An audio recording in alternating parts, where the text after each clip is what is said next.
Hello and welcome everyone. In today's lecture, we are going to discuss the next part of Pseudomonas aeruginosa. Pseudomonas, it is an opportunistic pathogen which causes multiple infections. In previous lecture, we have studied morphology, cultural characteristics, biochemical characteristics of Pseudomonas aeruginosa. In today's lecture, we are going to discuss the next further part of the same organism. Okay. First of all, let's discuss the habitat. Habitat means where this organism is exactly observed. This organism, Pseudomonas, it is observed most commonly in the water. It is observed in the water, especially in the sewage water, because it is a human pathogen, and being human pathogen, it is commonly observed into the sewage water. So sewage, it is a habitat, common habitat for Pseudomonas organism. It is a saprophytic organism. So saprophytic means which grows on dead and decaying material. And being saprophytic, it is commonly observed on the dead and decaying material.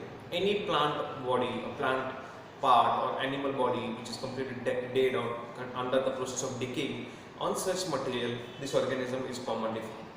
So, common habitat for the Pseudomonas is the water, contaminated water or sewage water, and second, that is, it is being saprophytic, observed on the dead and decaying material. Besides this organism, it is also observed on the human skin. And whenever it gets an opportunity, it causes infection. So it is already residing on our skin, and upon opportunity, it starts multiplying. So these are the habitat for Pseudomonas. Pseudomonas aeruginosa, it is supposed to be an organism which resists multiple drugs. वेगवेगळ्या ड्रग्सना डिसइन्फेक्टंट्स किंवा antiseptic compounds आहेत यांना highly resistant असा organism आहे Pseudomonas. So the next point is the resistance property of Pseudomonas aeruginosa. It shows resistance to multiple antiseptics which are used during the injuries. So it is a resistance. It shows resistance to antiseptics as well as it shows resistance to certain disinfectants. Infection झाल्यानंतर आपण जे disinfectants use करतो, it shows resistance to multiple disinfectants. Example, it shows resistance to quaternary ammonium compounds. Quaternary means it contains 4 different compounds, 4 different ammonium compounds. So quaternary ammonium compound, it is an example of disinfectant, as well as second example, Dettol. So this organism, it shows resistance to such quaternary ammonium compounds as well as Dettol. So we can find large number of Pseudomonas in Dettol bottle because it can resist the action of Dettol. So it shows resistance to antiseptics, disinfectants. Besides this, it is also capable of resisting antibiotics also. It can show resistance to certain antibiotics. So it is an organism which we can call a multi-drug resistant organism. Next, after studying these parameters, we are going to discuss next point, that is virulence factor. Virulence factor.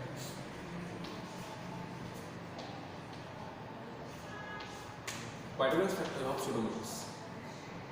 Virulence factor means the component which is responsible for establishing an infection. जेव्हा infection झालं तेव्हा pathogen cell सर्फेसला कशा प्रकारे अडहेर करतो, attach होतो.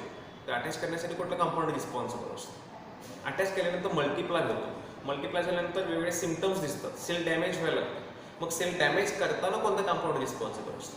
म्हणजे ultimately virulence provide करणारा factor म्हणजे कोण असतो? Virulence factor. Disease causing factor, disease causing component of the cell is called as virulence factor. Pseudomonas मध्ये large number of compounds are there which are responsible for establishing disease. Disease cause करण्यासाठी multiple compounds responsible. त्यांना आपण काय म्हणतो? Virulence factor. So large number of virulence factors are there. Example, आता some strains of Pseudomonas contains capsule. आणि त्या capsule मधलं जे polysaccharide आहे, that polysaccharide provides an virulence, disease causing ability. Similarly, this organism, it is an pili possessing organism. यांच्यामध्ये pili present असतो. And pili is made up of a protein called as pilin protein. So this pilin protein again contributes to the virulence ability of this organism. So there are multiple such components. Let's discuss all those components one by one. First virulence factor, that is alginate capsule. alginate capsule. Now not all but some strains, सगळ्यांच्या मध्ये नसतो पण काही strains मध्ये Pseudomonasच्या काय असतो, it possesses capsule. आणि जे capsule असतं, that capsule is made up of a polysaccharide and that polysaccharide is alginate. So capsule of Pseudomonas is made up of alginate polysaccharide. Alginate एक polysaccharide है, especially it is made up of glucuronic acid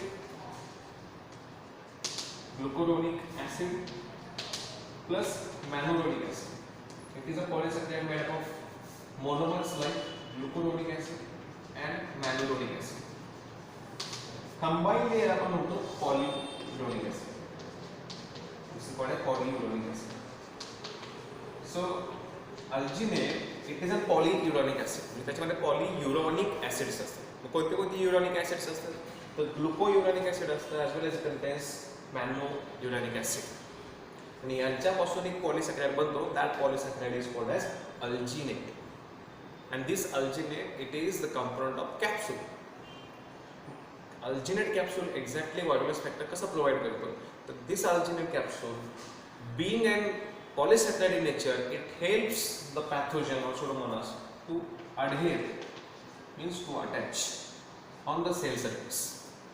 cell सरफेसवर adhere करण्यासाठी किंवा attach करण्यासाठी कॅप्सूलचा तिथं role असतो. आणि जेव्हा एखादा organism, whenever any organism it attaches to any surface and forms a layer, that layer is called as biofilm. So Pseudomonas is capable of forming biofilm. Again I remind you all that not all but some strains are capable of producing biofilm. कारण सगळ्यांच्यामध्ये capsule नसतो. ज्यांच्यामध्ये capsule आहे, example suppose हा बोर्डचा एवढा surface, Pseudomonas याच्यावर अडहेर होतो आणि एक layer form करतो ज्याला आपण एक फिल्म फॉर्म करतो, ज्याला आपण बायोफिल्म म्हणतो. आणि ती फिल्म कशामुळे असते? Because of adherence ability.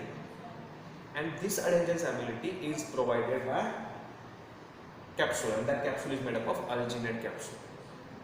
So alginate capsule provides adherence ability and that is responsible for formation of biofilm. आणि जे कॅप्सूल असतं, कॅप्सूलचा अजून एक रोल असतो. This capsule helps the pathogen to escape phagocytosis. Helps the pathogen to escape phagocytosis. Macrophage जेव्हा phagocytosis करत असतात किंवा other phagocytic sales जेव्हा फॅगोसायटोसिस करतात, तर याच्यात एकूणच जे नेचर आहे कॅप्सूलचं, पॉलिसॅकराइड नेचर आहे, ते इझिली त्यातून काय तो एस्केप होत असतात. आणि स्टिकी नेचर असतं, थोडं स्लिपरी नेचर असतं, त्यामुळे इझिली ते एस्केप होतात from the process of phagocytosis. म्हणजे होस्ट इम्युन रिस्पॉन्सपासून सर्वायवल ॲबिलिटी कशामुळे मिळत असते? कॅप्सूलमुळे मिळत असते. So capsule, that is alginate capsule, it provides adherence ability, means colonization, एखाद्या सरफेसला अटॅचमेंट, अडहेर करण्याची ॲबिलिटी प्रोव्हाइड करतं. At the same time, it also helps the pathogen to escape the process of phagocytosis. म्हणजे तो होस्टला immune response tolerate करू शकतो. So this is the first Warburg's factor called as alginate capsule. After alginate capsule, second Warburg's factor, that is pillin. Pillin protein. Pillin protein which forms villi. पिलायचा role ultimately तोच असतो, adherence. So pilin protein it helps in adherence of pathogen to epithelial tissues. It helps in adherence to epithelial tissues. Pilin protein पिलायमध्ये असतो, pili अटॅचमेंटसाठी responsible असतात. So it helps to adhere to the epithelial tissue of the host cell. Okay, that is second pillin protein. The third, hemolysin. Hemolysin, it is an toxin which destroy the RBCs. Hemolysin, hemo means RBCs, lysin means lysis करणारा toxin. So hemolysin, it is a toxin which contains lipid and protein. या toxin मध्ये protein and lipid दोन्ही पण असतात. हा toxin काय करतो? तर आरबीसीचं जे मेम्ब्रेन आहे, आरबीसी म्हणजे red blood cells, red blood सेल्सचं मेम्ब्रेन जे आहे ते मेम्ब्रेन रप्चर करत असतं. How they can break the membrane of RBCs? Because membrane of any cell is made up of lipids and this hemolysin, it has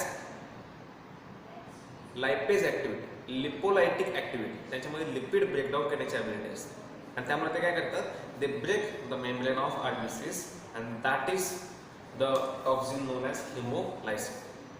the example of hemolysin is phospholipase C. Phospholipase C. Phospholipase C, it is an enzyme which acts on phospholipid of RBCs. RBCच्या मेम्ब्रेनमध्ये जे काही phospholipid आहे त्या फॉस्फोलिपिडला break करण्याचं, lysis करण्याचं काम कोण करतं, phospholipase C. It is an example of hemolysin. So hemolysin, it breaks the phospholipase, it breaks the lipid which is present in the cell membrane of RBCs. Phospholipase C, it also acts on lecithin. Lecithin सुद्धा असतं काही ऑर्गॅनिजमध्ये. So it breaks the lecithin. So ultimately काय होतं की जेव्हा मेम्ब्रेनमधलं lipid break होतं किंवा लेसिथिन ब्रेक होतं त्यावेळी काय होतं, सेलमध्ये इझिली ऑर्गॅनिझम पेनिट्रेट करू शकतो आणि it can form multiple complications. सेलमध्ये सेल मेम्ब्रेनमध्ये पोर फॉर्म करतो आणि त्यामुळे लिजन्स डेव्हलप होतं, नंतर सेल डॅमेज सुद्धा होतं. So hemolysin, it is a toxin produced by this organism. This is the third virulence factor. The next virulence factor is elastase, enzyme elastase. Elastase, it is an enzyme which acts on elastin. Elastin, it is an component of extracellular matrix. सेलच्या around एक वेगवेगळ्या प्रोटीनचं, cell अडहेजन्स करणाऱ्या प्रोटीनचं, cell movement करणाऱ्या प्रोटीनचं, cell to cell attachment करणाऱ्या प्रोटीनचं एक complex network असतं प्रत्येक सेलच्या अराउंड किंवा टिश्यूच्या around, and that is called as extra cellular matrix. Okay, या एक्स्ट्रा सेल्युलर मॅट्रिक्समध्ये मल्टिपल प्रोटीन्स असतात. त्यातलाच एक प्रोटीन आहे इलॅस्टिन. इलॅस्टिनचा काय रोल असतो, elastin provides flexibility to the cell. सेलचा शेप आणि सेलची मुवमेंट रेग्युलेट करण्याचं काम कोण करतं, इलॅस्टिन. नावाचं आहे, इलॅस्टिसिटी प्रोव्हाइड करतो सेल. सो सेलचा शेप जो चेंज होतो अकॉर्डिंगली किंवा मुवमेंट करत असताना चेंज होत असतो, सेलची जी फ्लेक्झिबिलिटी आहे that is regulated by elastin. आणि इलास्टिन एन्झाइम काय करतो, इलास्टिनला डिग्रेड करतो आणि त्यामुळे सेल शेप लॉस होतो, सेल डिग्रेड होऊ शकतो. So this organism produces an enzyme called as elastase which degrades the elastin present in the extracellular matrix. Okay, elastase मध्ये दोन components असतात as elastase A which has serine protease ability. Last A has serine protease activity and last B has zinc. Last B has zinc metalloprotease activity. Zinc metalloprotease activity. So elastase has two components. Last A which has serine protease activity, okay, and second last B which has zinc metalloprotease activity. दोन component पासून काय म्हणतो, इलास्टेस. आणि इलास्टेस काय करतो, इलास्टिनला degrade करतो, त्यामुळे सेलची इलास्टिसिटी किंवा आपण त्याला फ्लेक्झिबिलिटी म्हणतो, that is completely lost. Ultimately cell undergoes degradation. Okay, then next virulence factor produced by this organism is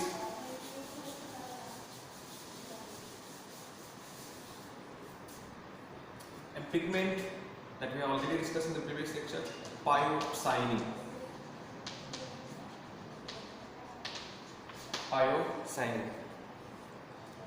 Pyocyanin, it is a pigment, bluish green colored pigment, water soluble as well as soluble in the chloroform.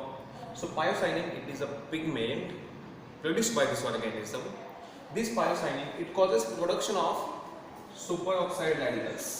Superoxide, like superoxide radicals produce करतो, as well as it produces hydrogen peroxide, H2O2. आपल्याला माहिती आहे की जेव्हा H2O2 किंवा ऑक्सिजनचे radicals produce होतात, ऑक्सिजनचे रॅडिकल्स आहेत सुपर ऑक्साईड रॅडिकल्स, O3 किंवा H2O2 हायड्रोजन पेरॉक्साईड, हे जे रॅडिकल्स आहेत त्यांच्यामध्ये these are highly oxidising agent, highly oxidation ability असते त्यांच्यामध्ये. आणि त्यामुळे ते काय करतात, ते सेलचे वेरियस कंपाऊंड्स आहेत, लाईक DNA असेल, RNA असेल, रायबोझोम असेल, एखादी सेल ऑर्गॅनिली असेल, सेल वॉल असेल, एन्झाईम्स असतील, प्रोटीन्स असतील, या सगळ्यांना काय करतात, ऑक्सिडाइज करतात आणि डॅमेज करत असतात. सो जेव्हा कधी ऑक्सिजनचे रॅडिकल्स प्रोड्यूस होतात तेव्हा हे किंवा सिंगलेट ऑक्सिजन असेल नेसंट ऑक्सिजन असेल हे रॅडिकल्स काय करतात तर these are responsible for damaging multiple components of the cell. Pyocyanin, it is a bluish green color pigment, and this pyocyanin it causes production of superoxide radicals as well as production of H2O2, and these superoxide radicals and hydrogen peroxide causes damage to cellular components. Cell different components like enzymes, proteins and other components are damaged, degraded by these radicals of oxygens. Okay, next. It produces endotoxin. Endotoxin, especially cell wall, it is a gram-negative organism, and we all know that a gram-negative bacterial cell wall contains a lipopolysaccharide. Lipopolysaccharide means lipid A, R4 and O side chain side. Approximately structure हे असं असतं. Lipid A, O side chain, R4, this is R4 and this is O side chain. हा जो lipid ए part आहे this lipid A acts as an endotoxin. Lipid A part of lipopolysaccharide present in the cell wall of Pseudomonas acts as an endotoxin, and this endotoxin it causes sepsis, blood infection. Sepsis. It causes sepsis, septicemia. Means whenever any infection occurs in the blood, that is called as septicemia. So lipid A endotoxin it accumulates in the blood, and that condition is called as sepsis. And मग पुढे complications व्हायला. So it is also capable of producing endotoxin. Then after endotoxin, it can also produce exotoxins. Especially two types of exotoxin it can produce. First, exotoxin A. It can produce exotoxin A. This exotoxin means toxin synthesized and released outside. This exotoxin, it is heat labile. As well as this exotoxin. आता याचा exact mode of action कशी असते? तर exotoxin A, it acts on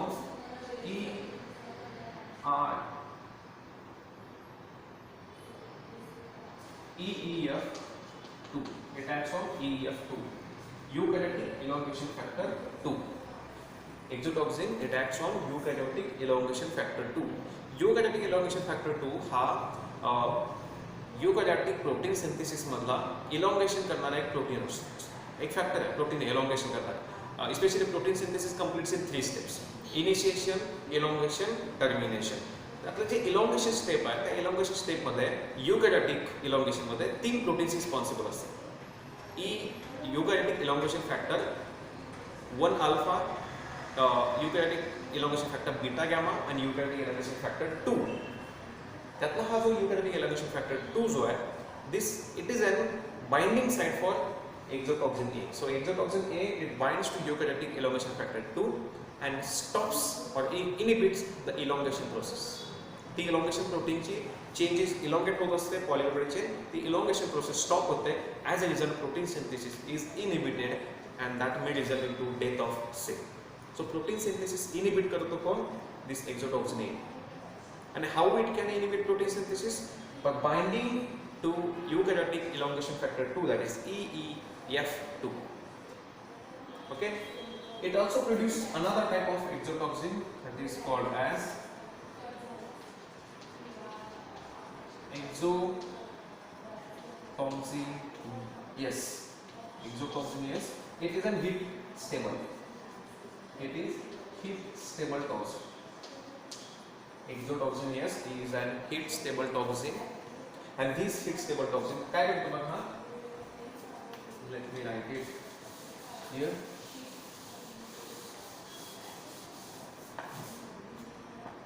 Exotoxin S, which is a heat stable toxin produced by Pseudomonas. This exotoxin S, it catalyzes transfer of ADP ribose into G protein. to G protein. G protein, it is a protein present in the eukaryote which has GTPase activity. याला आपण guanine nucleotide exchange protein म्हणतो. G protein, it is a guanine nucleotide exchange protein. Eukaryotic protein sorting and protein targeting मध्ये हा G protein involved असतो. Okay, so G protein which has GTPase activity.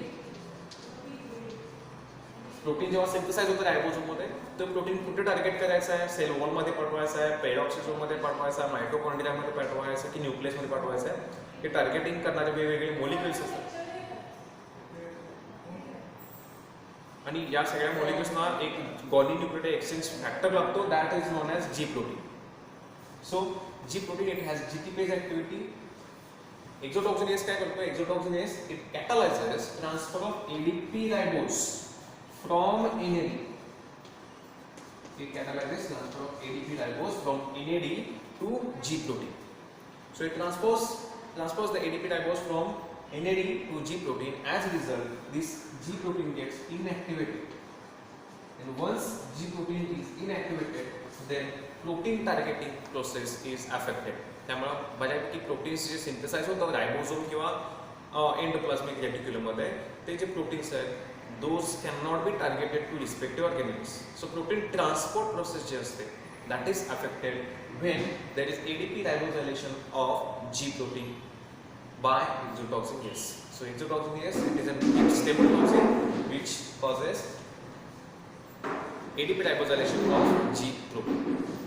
Okay, so these are the virulence factors, several types of virulence factors produced by Pseudomonas aeruginosa.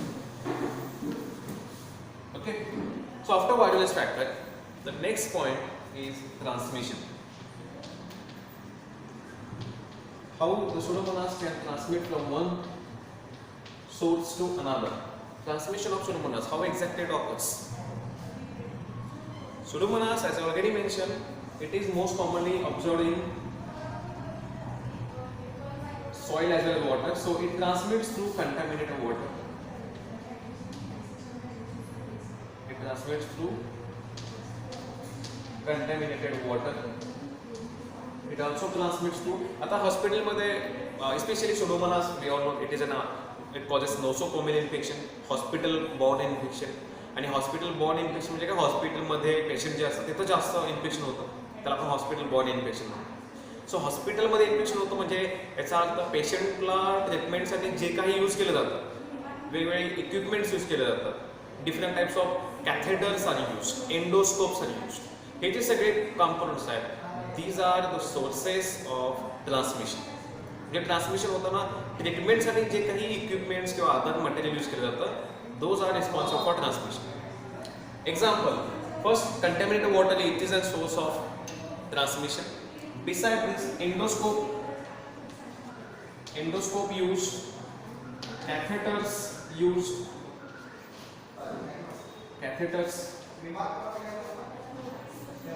then medicines used, or any lotion, ointments or eye drops used. They may transmit contaminated eye drops असतील किंवा lotions असतील, ointment असतील, medicines असतील, कॅथेटर्स असतील किंवा bed pens असतील. Bed pan, it is used for toileting of the patient. So bed pan, these are certain components which are responsible for transmission of the disease from one source to another source. Okay, beside this, plants and flowers, because Pseudomonas can also infect plants. So plants and flowers, they can also transmit the pathogen from one source to another. So these are certain routes, mediators for transmission of pathogen from patient to healthy person or from one person to another person. So these are certain material.